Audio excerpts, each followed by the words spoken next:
So once we have all our objects in this game, what we need to do is create triggers. And triggers are going to be what controls the objects to make your game. So the first thing we need to do is get this cannon to point at my mouse. To do that, we're going to click on timer, which is maybe kind of an odd thing to get cause a cannon to move. But it's really just after a certain amount of time, we want something to happen. So after, we're going to say half a second. So this is in milliseconds. So if I say 500, so 500 milliseconds is a half a second. So after a half a second, after the game starts, I want it to do something. And what I want it to do is to turn. So down here, this object right here is turn. Now you can also see these what each one of these buttons means by going to reference. So if you go click on reference, it's going to take you to a page. You can click on triggers and then it'll explain what each one of these triggers are. So we're going to click on this, which is turn an object.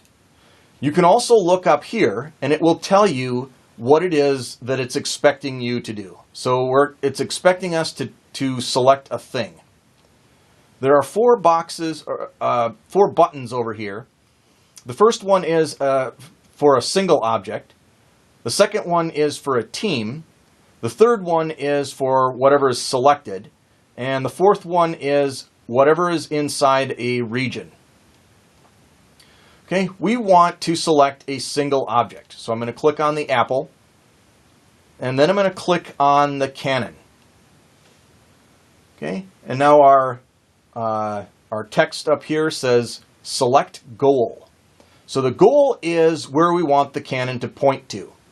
And I want it to point not at an object or a group of objects, or a team rather, or something selected. I want it to point at my mouse. So I'm going to click on this pointer and then click OK.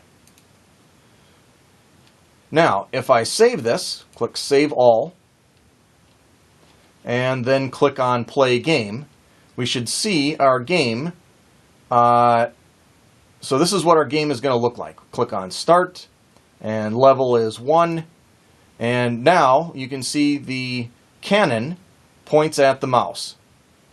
Okay, that's all it does. Cannon is pointing at the mouse. All right, next we want to get it so that we can shoot something. We want to shoot our apple. So I just clicked on the back arrow, and down here we want our cannon to shoot the apple. So to set that up, we're going to click on our trigger is going to be when the left mouse button is pressed. We don't want to wait any time. And you can put whatever time you want in here. If you leave it blank, it's going to be 0. And then I want to select the gun. So here's the gun, click on gun, and it says select gun. I want the gun to be an object, and my cannon, and now it says select bullet. So to select the bullet, again, I want that to be just an object, and I want it to be the apple. And now it says select motion option. So motion option is with how much force is it going to use when it shoots this apple. So I'm going to use pointer. So clicking on pointer means that it's going to fire the apple with respect to the distance between the cannon or the gun and the mouse. So again, let's not save it. If I go and try to click on play game, it's going to pop up with a warning. This warning is press OK to discard your changes. So if you made a bunch of changes and you maybe mess something up and you go, oh wait, I don't want to save this, you could always click OK and it'll discard the changes. Otherwise, you want to cancel this and click on Save All. It will then save the game, and now if we click play, it will show you what our new addition is. So here the cannon still points at the mouse, and if I click on the left mouse button, it fires an apple. So here it bounces around, hits that. I think I need a little bit more like this.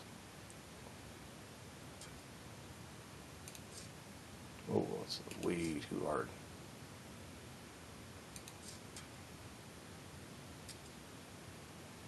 I may not have set that up as let's see. And then also I can turn up my volume a little bit. It's pretty quiet. I don't know if you can hear the sound that it's making. That was a bit louder. Okay, so it still needs some work. We'll click on back arrow, and now in here, I have to see, oh, I know one thing that I didn't do right. First of all, I want to switch my apple to being invincible. So I want an invincible apple. I don't want this apple getting destroyed. Click on set, and then I'm going to come over here, and I want to click on this object. Now this object is...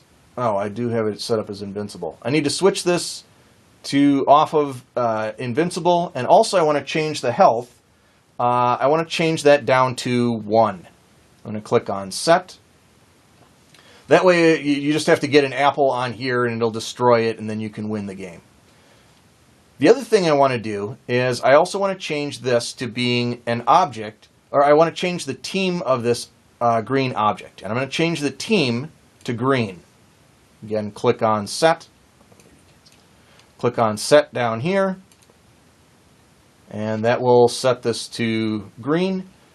Now, when I set up my win-lose triggers, it will, if this is all destroyed, it will give me a win.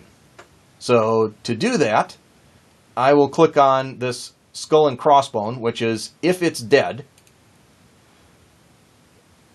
Then if dead, and I want to select, instead of an object, I want to select a team. This is the icon for team. And team, there's a bunch of colors. So the color I want is green. And then it's going to ask me, do I want all of them dead or just one of them? Now, if you just have one object, it doesn't really matter because all and one are the same. So I'm going to click on all. And now what action do I want it to take? So the action that I want to take is, if they're all dead, I want to click on win. Okay, and then click the green checkbox. That sets this up as a trigger. We're going to click on save all and play game. So click on start, level 1, and fires an apple.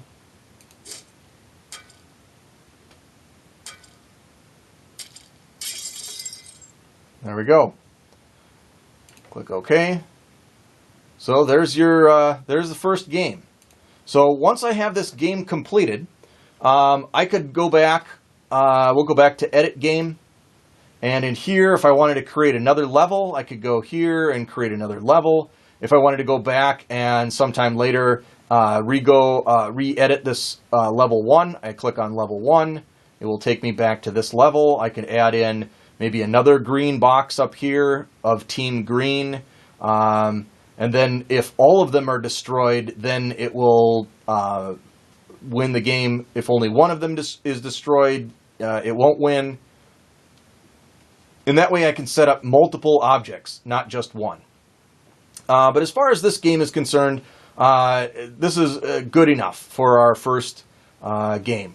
So the one last thing is, if you want this game to appear on the website, let's say you've completed this game and you want your friends to be able to play it, if you go down from Edit Game and you go to Status and click on Editing, it'll let you switch between editing and released.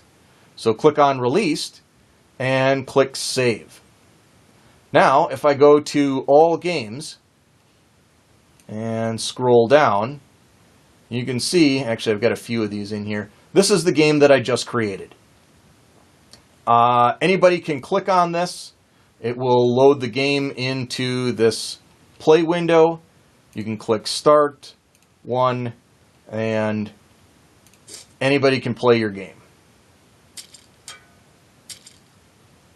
Oh. There we go.